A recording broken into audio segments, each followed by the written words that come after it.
get to a place where you're like in it and you're trying to figure it out and you're kind of have your hands in a lot of things, to a place where things feel more systemized, more predictable. Yes. Because it sounds like, and I don't want to put words in your mouth, but it sounds like this transition of moving to Europe, moving to Spain, stepping into kind of a different life maybe for yourself. It sounds like this move to virtual is an idea of you maybe wanting to reclaim some of your own time, or maybe sort of opening yourself up to just new experiences and not having to maybe work so hard to figure out how to put the pieces together.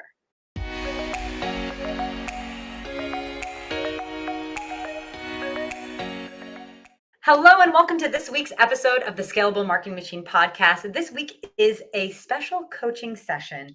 And with me, I have a dear old friend, Morgyn Danae, who is we're gonna break apart her business. We're gonna talk about marketing. We're gonna talk about sales. We're gonna talk about the next evolution of how she's transformed her life and her business. And I'm gonna give all my best advice to her on how to grow and get to the next level. So Morgyn, thank you so much for being with me today.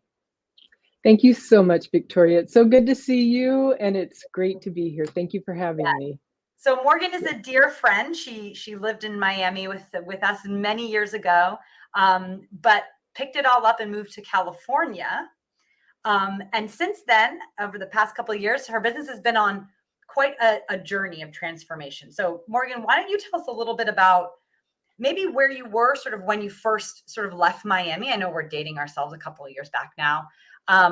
But that was sort of the last time that we were really talking about your business, and I was really in on everything that was going on. So catch me up a little bit, what you've been up to all these years. Okay, well, it's definitely been a journey, as we all have been on the last few years. Yeah, so I came to California from Miami. I completed some of my intensive studies and just kind of completed an era there. And then I came out here just before, again, the pandemic. And pretty much after getting settled is when the pandemic hit. So yeah. I was kind of in mid stride, starting to connect with people in the community. So I was there were two things happening concurrently, so to speak.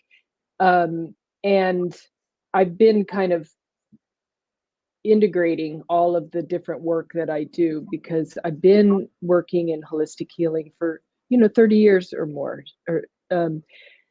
So when I left Miami, I was doing a lot of work with women and mothers, specifically mothers around pelvic core recovery, rehabilitation, and really the somatic work though as well, really bridging back to the body, feeling connected, connecting it into whatever imbalances one is dealing with. That we were doing the physical healing, also dealing with the emotional story in the body, our life stories, that kind of thing. But a lot of focus on mothers in that. And then concurrently, I, as a recovery mentor and I was working with dance movement and exercise and massage and body work as well, breath work, energy work. And that is still happening. But I was also really focused in on mental health work and dance therapy and advocacy.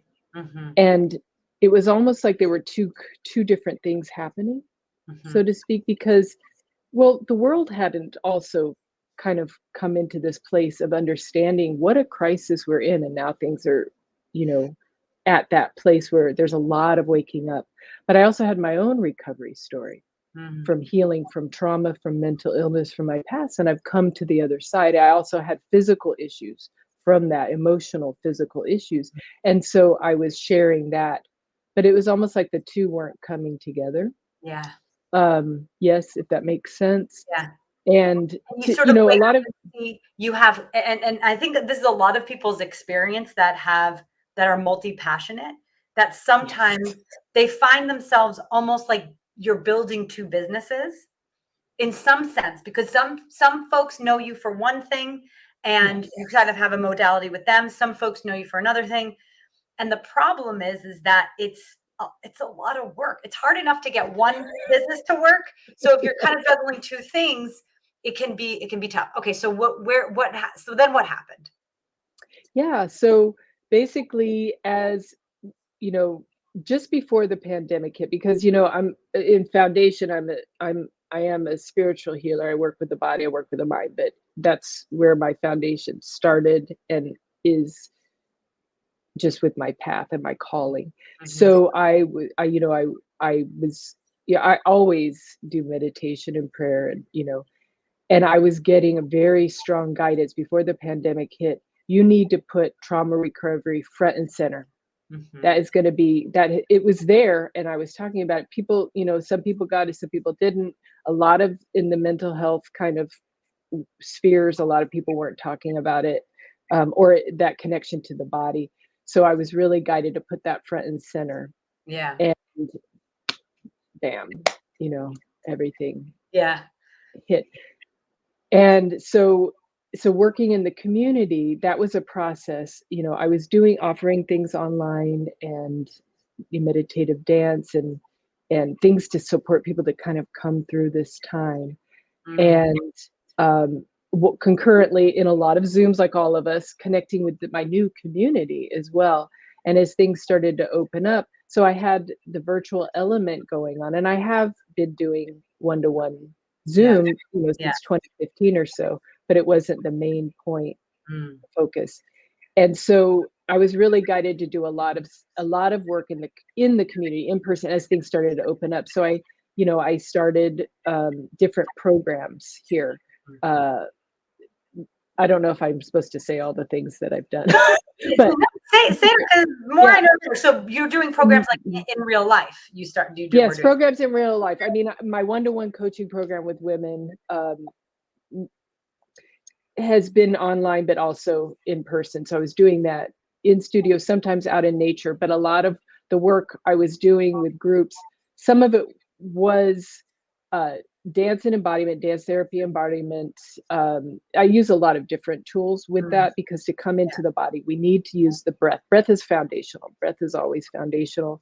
Visualization, different somatic connection movements, that kind of thing. But spiritual guidance, all of that, to create also community cohesion within the group, right? For people to feel safe in themselves, to feel connected to each other, but also in many instances working in nature, working in meditation, private meditation gardens, working with women, doing divine feminine dance by the sea, working with that water element, doing, working with seniors, senior group, dance therapy group, which has become an incredible community.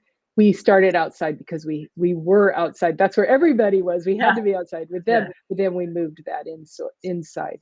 So I'm very, very, very committed to building community and people feeling safe and connected in themselves and with each other. And that piece, that element of being connected to our hearts and in our bodies in a safe way is super, super important. And so all of these programs have been happening, and they're amazing. They're incredibly amazing. It's just been amazing with the community here. I love, love, love my community here. And so it's been 5 years of very focused work. And now I'm being guided that it's time to shift. I've planted a lot of seeds and done a lot of development. And now I am embarking on a shift to move to, eventually I'm working towards relocating to Spain. Yeah. And with that, my work is going to be all online, because I'm going to be able to bridge out to the world a lot more as well. Yes. And so I don't know what's going to happen in time, in person, with retreats or public speaking, that kind of thing.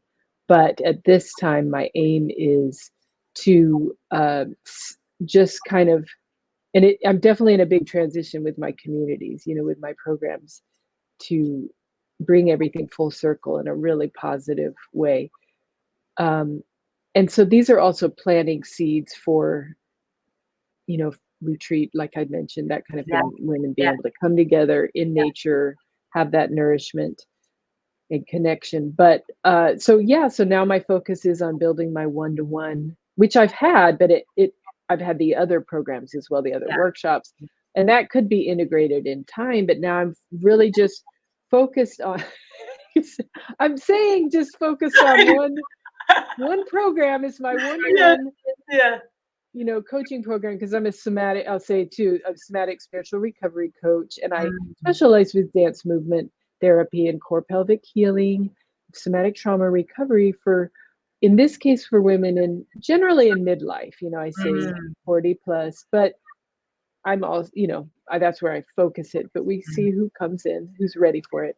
And so that's the coaching program, Reclaim Your Creative Center. Okay. And so that can be women who are mothers or women who are not mothers. But I also have that range of skills to support mothers in specific, say postpartum or any birth trauma, that kind of thing. And then there's another program that I really love that I like to do too. And I don't. I guess I'll mention it. Yeah. But then my challenge is that I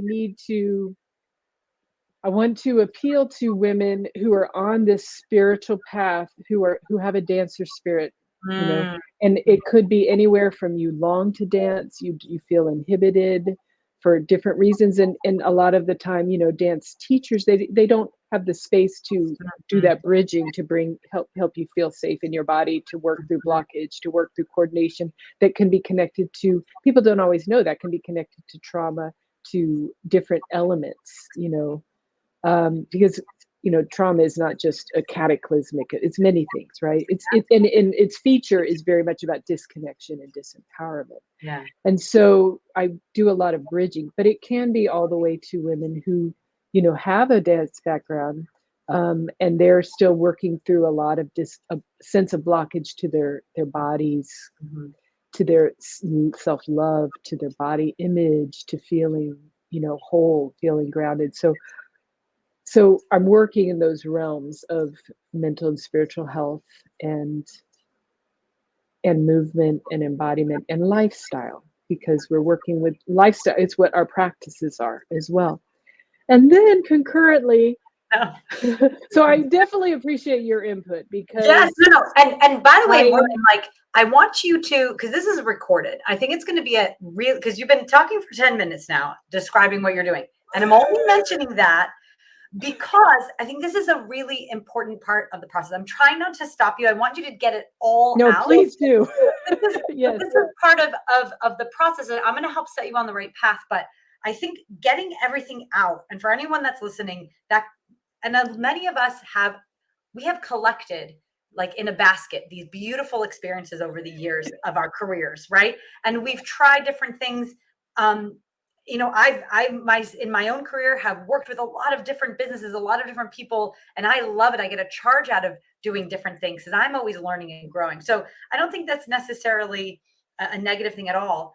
But I think that there is, from you talking just now, a real common thread that pulls through everything. But I want to hear about this other thing. Let's hear about this other thing. Okay. So what I'm looking at now with the virtual is really just honing in on, I want your input, of course, if I'm going to just need to focus on one program to promote, because, I know the confused mind doesn't, make the choice. But anyway, so with that background with mothers, I have also background with prenatal work as well, and so the dance is so powerful on so many levels. And in this case, it's specifically prenatal. It's prenatal belly dance, and excuse me, prenatal belly dance and birth preparation. I've got a background too in corrective exercise, prenatal, postnatal, corrective exercise, again, breath work, and belly dance is such a powerful ancient form of movement and expression. Of course, has many different facets and layers to it, of course, but I was really, called to that first of all, for my own healing process 30 years ago, and working with the fact that it is such, well, on the physical level, of course, we have the movements themselves are very powerful for healing the core, strengthening the core, the pelvic floor, helping the baby, even potentially to be in positive position, to build body confidence, for grounding, meditative, you're working with all of these elements. Of course, I'm working with breath work and visualization, and it's VBAC informed, C-section informed, diastasis recti informed.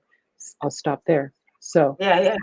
so working with the dance movement and the stability ball and that kind of thing. So, okay. So here's sort of like if we zoom out in a 10,000 foot view, to get to a place where you're like in it and you're trying to figure it out and you're kind of have your hands in a lot of things, to a place where things feel more systemized, more predictable. Because it sounds like, and I don't want to put words in your mouth, but it sounds like this transition of moving to Europe, moving to Spain, stepping into kind of a different life maybe for yourself, it sounds like this move to virtual is an idea of you maybe wanting to reclaim some of your own time, or maybe sort of opening yourself up to just new experiences and not having to maybe work so hard to figure out how to put the pieces together. Am I correct in that?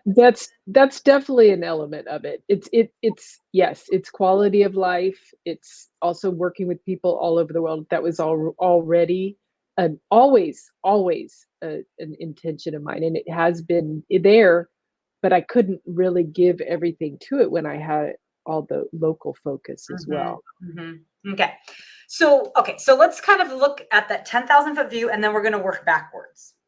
So where we really want to, when we get to a place where things for marketing and sales are systemized and they're working, in a predictable direction, you want to look at 4 like core elements.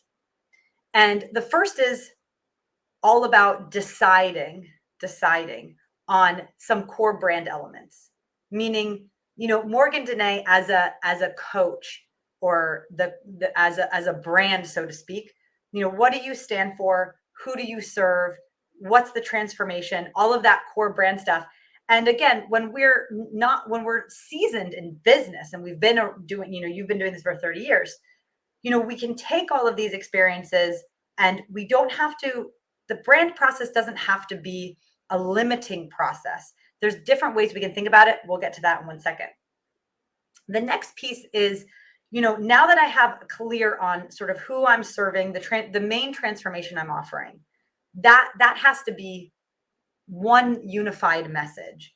After that, we want to build what I call 24/7 marketing flywheel. And this is basically, what is like the marketing system? What's the marketing strategy that you have to finding, new people to serve and help, and transforming them into paying customers and loyal, referral sources and all that stuff. So there's a very specific 6-step system that I go through to create marketing strategies.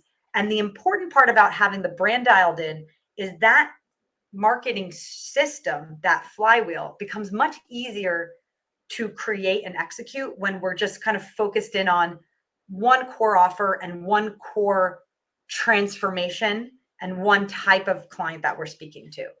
And again, there's different ways to conceptualize it. It doesn't have to be feeling very constrictive, but that's kind of what we want to get to, because the place where you're going to spend the most time is working this flywheel, really understanding, how am I bringing people into the top of that funnel, right? That flywheel, that getting the pipeline going, and making sure that they are served properly, that they're ready to kind of take the next step with me, that they feel nurtured, that they feel well taken care of, and that they're very happy with the experience.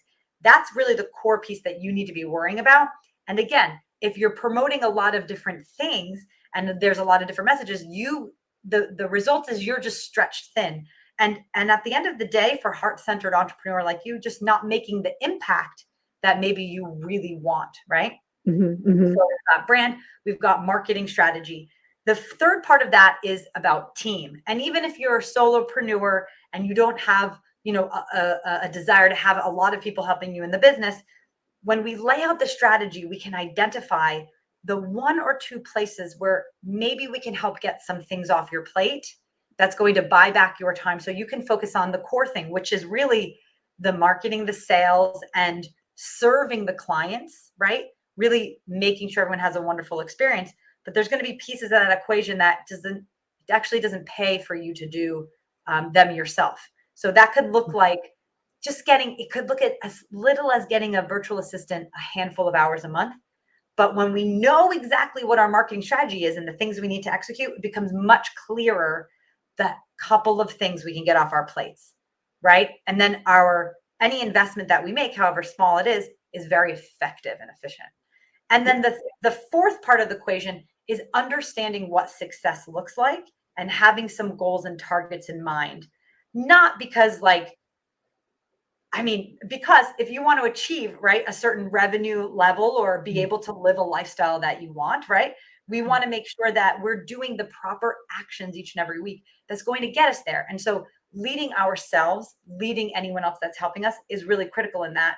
And it's, the leadership piece is having the right habits to kind of check in on your strategy and how things are going, really looking at the data, looking at how different things that you do, the effort that you make, and how that's paying back, so you can begin to understand what's working or what's not working in the business. So from a 10,000 foot view, that's where I want you to get to.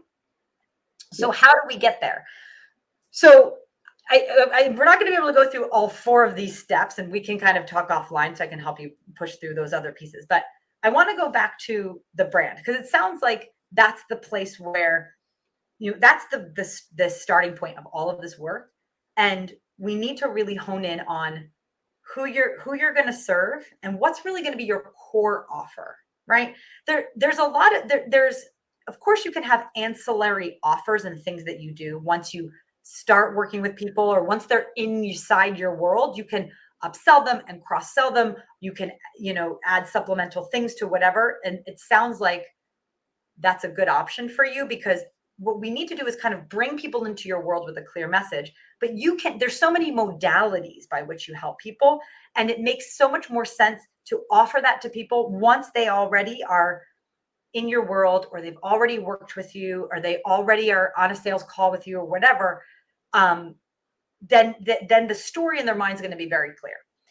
Yeah. But let's go back to who you serve. So I've had this conversation several times this week with people that are very passionate like you and can be helping a lot of different people. When we talk about the niche and the ideal client avatar, a lot of times people think of it in terms of demographics, right? What age, what income level, location, that stuff. And that can be very useful. But if you're a person that can work with a lot of different types of people, what I like to hone in on is more like psychographics. Because I think especially in your business, it sounds like, listen, there's going to be people that listen to this right now and be like, what the heck is this lady talking about, Billy? Yes, there will be. Yes. But so we want to make sure that you are reaching people that when you say about, being at home in your body or healing trauma and all this stuff, that this is the type of stuff that your people are going to have their spidey senses go up to be like, oh, I want to hear more about that. Right. And so it sounds like in this kind of psychographic profile of this niche person, I think it is, if you want to work exclusively with women or not, that's up to you. But I think, very specifically, I think you have someone that connects with the trauma that they have. So they're aware, or they are interested in digging deeper. So this idea of exploring trauma is in their line of vision, right? Yes. So someone that has experienced trauma in some way, someone that is interested in reconnecting with their body, right? So someone that is understands the power of movement and dance. And and you don't have to convince people. There's people out there that already know what you're talking about and are interested in what you're talking about. And there's people that are going to say like, that's not for me. And that's fine, right? That's what we're doing when we're doing this niching down process. We're just honing in on folks that are going to be your right fit people. And for you, that can come in many shapes and sizes. That can mean prenatal, that can mean postnatal, that can mean in later stages of life, right? But I believe if you hone in as a brand on these core messages of trauma healing and healing through movement, and that's what you repeat again and again, and that's your core message, I think that you're going to be able to connect with the right types of people. And so from there, you can zoom out and you can say, okay, so someone that is interested in exploring trauma and believes in movement therapy and connecting with body, let me imagine what that person could look like. That could look like someone that's, in her 40s, she cares a lot about maybe her health and nutrition. She's very interested in, keeping care of what she puts in her body. She's tried a different lot. So we can build an ideal client avatar out of imagining, just starting with the psychographics and then building kind of I would say, these demographics that are just kind of like a sample. It's not like a hard and fast, I have to work with this person or not. One decision I would make for you is that, do you want to work exclusively with the prenatal and postnatal or not? Because no. So if it's a no, then it's like, hey, all of that beautiful work and training that you've done is not for naught. Then if someone comes into your world, once they're in your world, you can introduce them to other modalities. And you say, actually, I have some modalities that are specifically for prenatal. But we want to kind of put that from a brand marketing communications standpoint, we want to put that kind of behind the curtain a little bit. So like on your website, through social, maybe you can put in some sparse messaging about these other modalities that you use, but the main communication piece should be on your core offering. And so that would be the next piece I would advise that you really hone in on. And a lot of the different things that you've done, you're going to want to wrap it into, what is like a core process that you can really be working with people on. And I know that you have this through the work that you've done, and maybe you have different versions of it, but in order for your life to be easier and more systemized, the back end process, like the way you work with clients, like the steps that you take and the different themes that you explore for your, a core offering and maybe any ancillary offerings, the more you can kind of create like a standard operating procedure. And you can do as loose as you want with that term, but it's going to make your life easier, because around those, operating procedures, you can create like emails that are associated with the different processes people go through. So, after session 1, they've worked through this more or less. So you can automate some follow-up and some resources and whatever. And that's how we kind of begin to put systems in place when we're doing things on repeat, the way that we serve. And just because we're serving people in a repeated way doesn't mean our experience with them has to feel inauthentic, right? Right. We're just saying like, this is the basic outline of how I'm working with clients, right? So you want to organize that. So you want to design that core offer. And the core offer can be, you can decide, right? Taking the best pieces of what you do and putting it into one core offer. And you're going to want to outline very clearly, right? What's the transformations, talk a little bit about the framework that you work in. Because one mistake I think a lot of coaches and even consultants make is not making it clear to your clients, like, what does the process look like? How long is it? Really like clear on costs, clear on timeline, clear on transformation. And you could start with something that's maybe easier for people to say yes to. And doesn't mean that, when it ends, it ends. There's all sorts of ways you can continue to work with people. You can offer different things. But I think being very clear on, we're going, beginning, middle, and end, at least for the first time you work with someone, I think is a great way to package an offer. So we want to decide. Yeah. can I ask you something with that? Because, or say something with that, because I actually do have that offer, and I do have, I have, it's just that I've had that, and then I've had other things as well. And now Right. I want to hone in on it, but I also want to tweak it some more, and Yes. definitely more systematic. But I do have it is very outlined in the pricing and the format and all of that.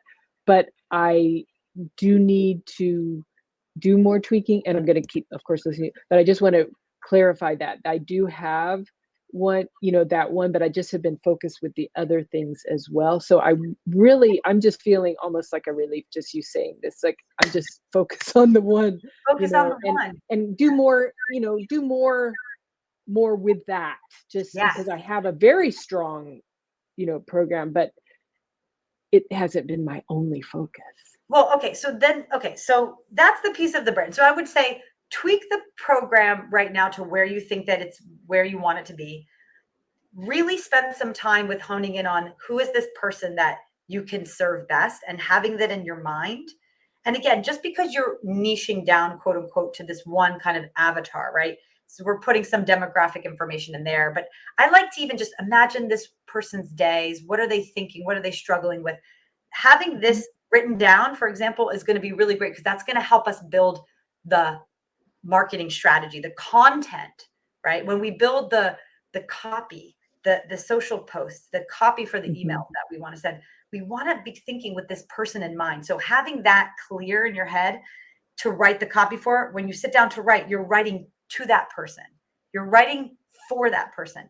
Now, it doesn't mean that you're not, and listen, just because you're honing in on that one person, you're still going to attract other people. Other people are going to come into your line of vision, right? Yeah. I work almost exclusively with women, and that's what's all over my website and all these things. But let me tell you, I still have a lot of men coming to me and asking for proposals, and I help them behind the scenes. But because it's clear on the front end, right? We just want it to be clear on the front end for everyone, because then we know we're really casting that line to the people that are going to be our right fit people. But the last thing that I want to touch in on, so after sort of that core brand work is done, and I have some resources I'll pass to you after this, is looking at that marketing growth strategy. So the 24/7 marketing flywheel, the first stage in this is the awareness phase. And the awareness phase is, how am I getting in front of brand new audiences to introduce them to me and my business so I can help more people? And so the problem with having a lot of sort of things kind of going on at the same time is that your time and attention is diffused, right? It's like your hand, your fingers, like, and go in all these different directions. Whereas opposed to if you're sort of more focused, right? You have more power in the focus. So if you're saying, I know who I'm going to serve, I know the offering that this is the offering that I'm going forth with, right? And again, any other offerings that you have can be ancillary offers. Like, once they come into your world, if they're not interested in the initial offer, then you can let them know that other offers exist. But going forth with one core offer is I think, very important. But when we're looking at that awareness phase, we want to be really maximizing our time and thinking, you know what, if I'm focused on that one person and understanding where is that one person, where can I find them, right? To introduce myself to them, right?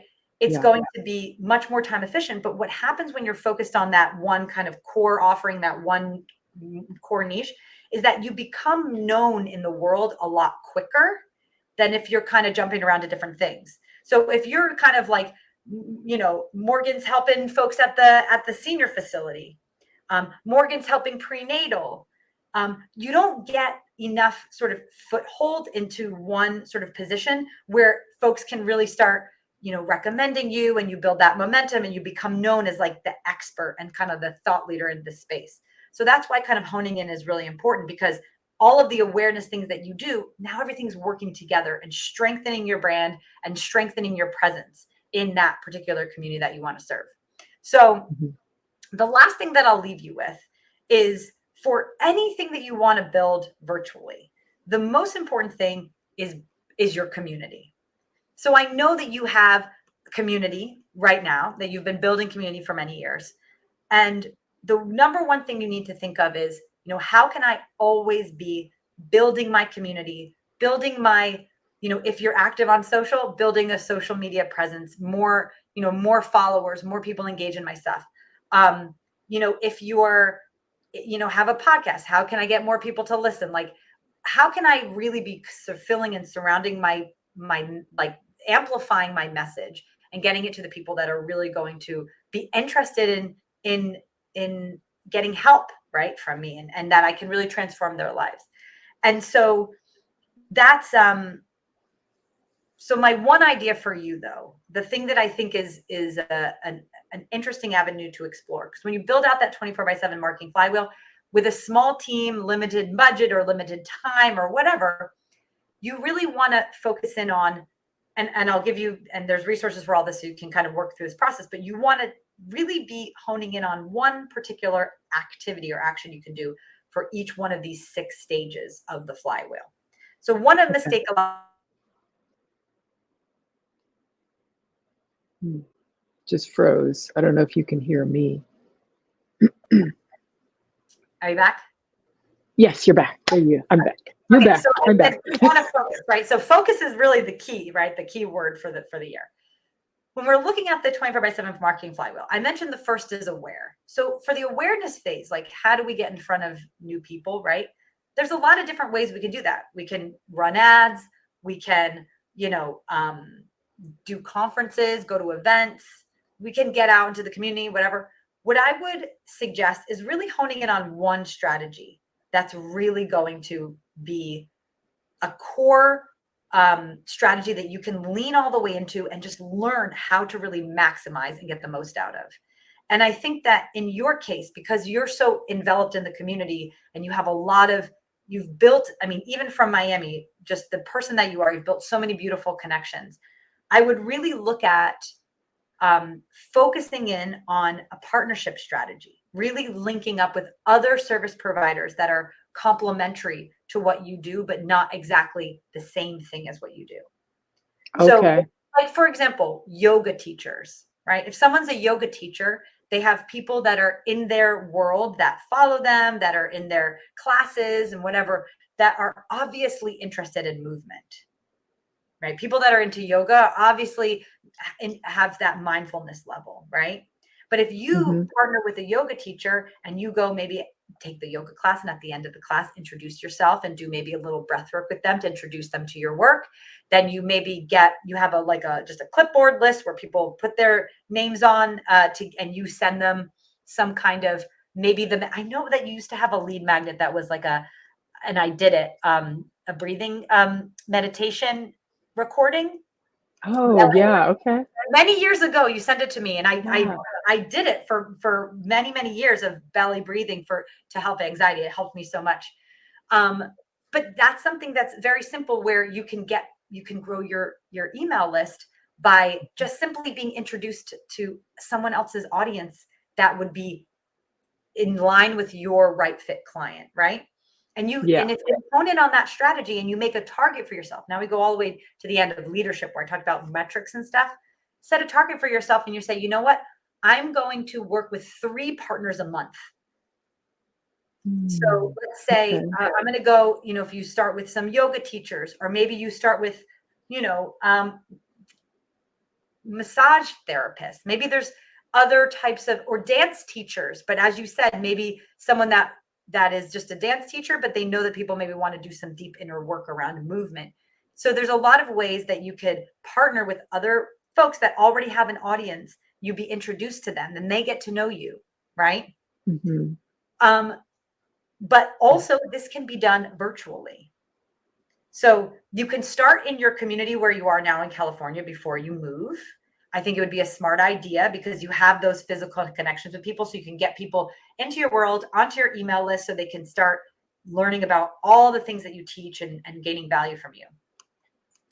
But then as you make your transition, because I know you were going to Maine for a little while and then to Spain, start doing this virtually. So you can be giving some workshops to begin to help people understand maybe how to connect with their traumas, or begin to understand some simple things that they can do to start connecting again with their body.